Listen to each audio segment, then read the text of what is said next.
Yo, what is going on, everybody? It's your boy Luke Vaughan. I am back with another book review. I had to change it from book breakdown because I don't think anyone searches book breakdown, so I have to just tap into the algorithm. So before I get involved, smash that like button, subscribe, check out my other videos, check out my podcast. Link will be in the description. My Instagram link in the description, check that out. But definitely smash that like button. That's number one. Thank you so much. But yeah, we're gonna get right into this book review. The Reason for God by Timothy Keller, Belief in an Age of Skepticism. I believe this book was written relatively recently, maybe 2008. Let me see. And yes, this is 2008. My friend that was on my podcast, Jake Berlaga, he was actually on my podcast twice. We had over 4 hours of conversation on multiple podcasts, so check out my podcast. Link will be in the description. My friend Jake Berlaga, he is very strong Christian, and he has, he's very strong in his faith. So he sent me some books. He sent me the Bible, a good version, I guess, and he sent me this book, The Reason for God. And I definitely wanted to read this before he came back onto my podcast, which we recorded and posted about 3 weeks ago. You guys can check that out again, link in the description. This is a great book, and it really made me think. It's only like 300 pages, a little bit less than 300 pages, and it really made me think. It brought up a lot of great questions, a lot of great, philosophical questions that at some point, I guess if you're going to look for an answer in an all being, or if you're going to look for a higher power, you probably do have to ask yourself these questions. And I guess the idea of your morality and your conscience, where does that come from? And when you ask yourself these questions, there's a lot of, other philosophical questions that you kind of do have to ask yourself. And this book kind of goes into that. Take, for instance, one talking point that I thought was really interesting was how the author brings up the idea of having a right, having a human right. A lot of people kind of make that claim, and I live in America, and a lot of people, make, healthcare should be an American human right. We have private healthcare. We do not have public healthcare. And a lot of people want public healthcare. And there's a lot of people that believe that's a human right to have public healthcare. But then there are arguments like, well, there's a guy that eats McDonald's all day, and then there's a guy that eats healthy all day and exercises, and they're both allowed to do that. Why should someone's healthcare, they both have the same kind of like government healthcare, but the government's basically 85% helping this person because he hasn't taken care of himself, but this person has taken care of himself, and we're just wasting a lot of allocations. You know what I'm saying? Like, there's a fine line. Like, how much are we going to save someone that doesn't want to save themselves? Why should there be government programs? That's a whole nother conversation. But it does kind of bring up these philosophical ideas of like, who gets this right? Who gave you this right? And like, the right to the right for marriage and equality and a good job and laws and restrictions to make sure big businesses don't take advantage of small employees. And there's all these different reasons that come from this idea of like, I have a right to something. And it's like, well, who gave you this right?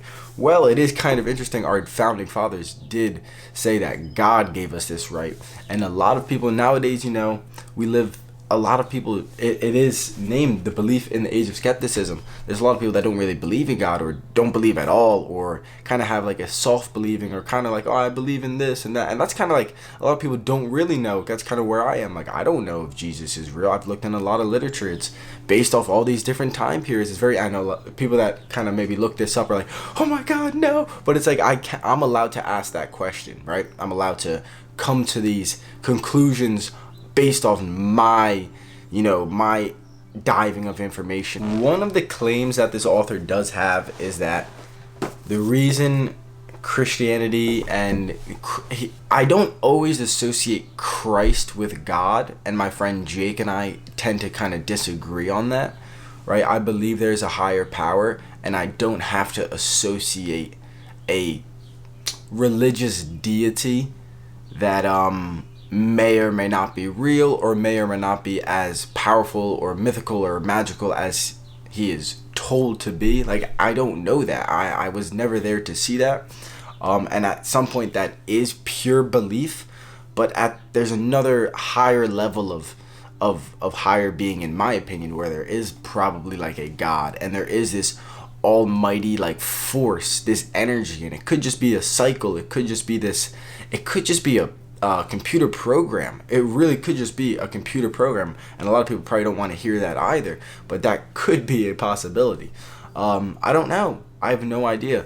But to label that high intelligence under a Christ deity, I don't know. I almost feel like weird doing that, because if Christ is human, then it means they kind of like, he makes the claim as if Christ had to have resurrected because people saw it, and a lot of his non-believers kind of like question themselves in this time. That's what I guess the literature says, and I don't know how much of that literature is real. Like, it's some of those literatures from 30-40 years when Christ died. A guy went there and then took those words and ascribed that down. We don't know how accurate that is 40, 50, 60 years after.